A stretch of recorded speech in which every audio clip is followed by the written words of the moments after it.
there was one more thing that I wanted to say. So my sister had a child in COVID times. I never saw her with a child because of COVID.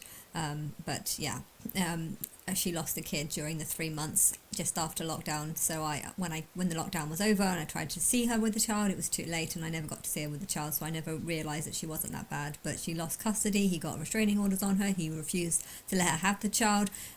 After 2 years of trying to get access to the child, she got access to the child. And so for 6 months was actually visiting a call centre with the child. So the call centre had plenty of opportunities to see her with children, to see how she reacted, how she responded.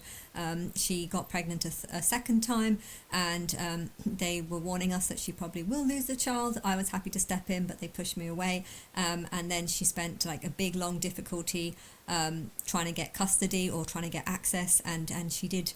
Well, she lost the child on the second one, and went into a proper 6 month program, which ended up being 4 months, and then has been seeing the child ever since, like twice a week. So they know what she's like. They know how good she is, how bad she is. They've got thousands and thousands and thousands, well, not thousands and thousands, thousands of pages, perhaps 1,000 pages of reports, of weekly monitoring, or I don't know what is on those pages because I haven't seen them, but huge amounts of documents, all supposed to be justifying why Sophie lost the child or something like that. And then a couple of months ago she got a job in a nursery, and apparently the nursery actually thought she was doing a good job. They thought that she was capable of looking after a child, and I don't know because I only heard it from my sister's report, so there's a chance that my sister's giving me an inaccurate reading. I don't know. I would like to know how the nursery really thought that she was coping. Like, did they really think she was good at looking after children? But isn't that crazy? Oh, and then she had a third child during this. Well, she had a third child last year. The third child was last year, and no, actually, no. Her third. What day is it? It's November now. Her third child was born in March this year. So 6 months ago, she had a third child. She got pregnant basically as soon as she was let out of as soon as she lost custody of the second child. She got pregnant 2 weeks later and gave birth 9 months later. So yeah, she's during this process. She they were trying to basically take the second child off her.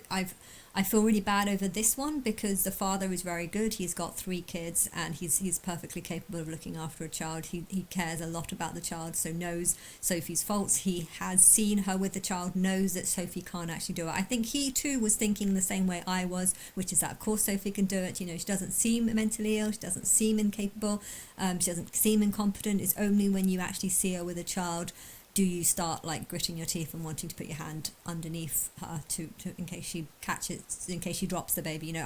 You only see that though when you actually see her with a baby. But I had concerns as soon as I saw her with a baby and she lost custody, and I can understand that.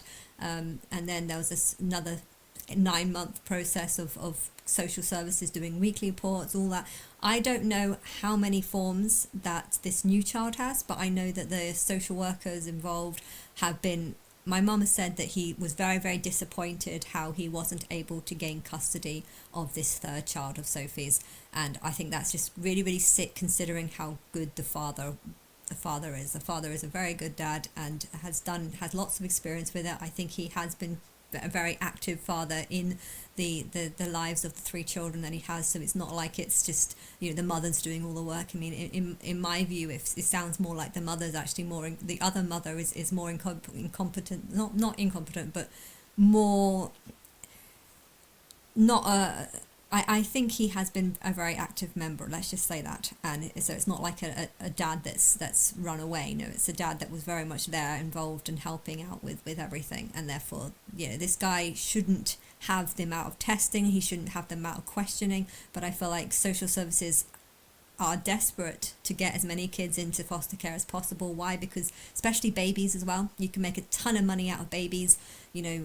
Weekly, two sessions a week, every week, 2 call centre videos every week, solicitors on both parties, because there was also 2 councils involved. The baby was born in Brighton, and this new one was born in a different council. And Sophie's first one was actually born in London. So again, 3 different councils, all different all different people working in these different councils, so a new test, a new report, a new everything. But yeah, the child, the guy who was trying to take Sophie's third child off, was actually trying to get access to to the middle child as well. The father put a stop to that because he thought that he would, if he gained custody of the second child, he might use this as an excuse or method as a way to try and get the third child as well. You know, we've got the second child, so we're going to take the. But yeah, it feels very similar to child trafficking. There's a bunch of people that want to make money off kids. They don't necessarily do it off the actual abuse of the kids, but they take the child off the parents, and they try and justify putting as much work or time or forms or paperwork or court hearings or solicitors and the meetings, the pre-meetings before the court hearings, and then they try and have monthly reports where they give false hope to the parents about how, oh yeah, you can get your child, you'll probably get it, and it's just false hope, false lies, telling people that, oh, if you do another 6 weeks test, you'll get the child afterwards. And then they're just abusing parents. They're abusing parents, and they're putting the fear that we might take your child away from you into parents to make them feel less capable or less able. And I think it's a very abusive system. Okay, I know that there are people that can't look after children, and my sister is one of them. So I don't think the outcome was wrong, but I could have worked out in a couple of hours that Sophie was not going to pass this test.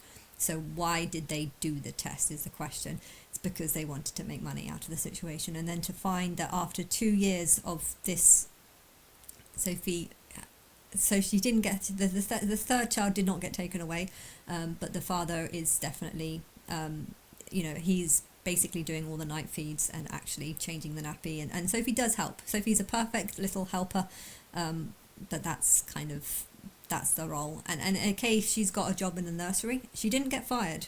She lost that job because the social services found out and then told them to fire her. So she lost the job not because she was doing a bad job, but because social services got involved and told her to do it.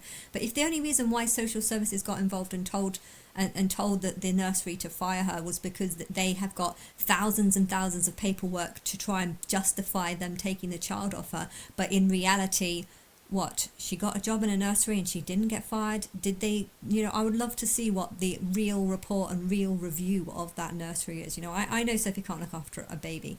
I think it's also different. When you're autistic, you're very good at taking orders. And therefore, if you're working in a nursery and you're getting paid by the hour, you have a job, a role, you have to do this, that and the other. And also if you're working with two other, adults, it might be different because you'll try and model yourself around the other adults looking after a kid. You're getting paid, hence you'll be more inclined to do your job. But it's like an instruction thing. Autistic people are very good at following instructions, and that's the qualities that she has. But yeah, I just think it's they've got the amount of money that they've made off Sophie not being able to look after a child, and then for her to get a job in a nursery and not get fired, and only get fired because they're trying to back up their claim and belief that Sophie can't look after kids when really she probably just needs a lot of help. There is a difference between a bad mum and a bad mum who is a single person and doesn't have the help of a father. She might have not lost the second child if there would have been a father involved that was willing to do night feeds if Sophie didn't wake up and things like this, and therefore, yeah, all this thousands of paperwork means absolutely nothing if it turned out that Sophie is able to look after kids, and all that paperwork just means just nothing at all. And I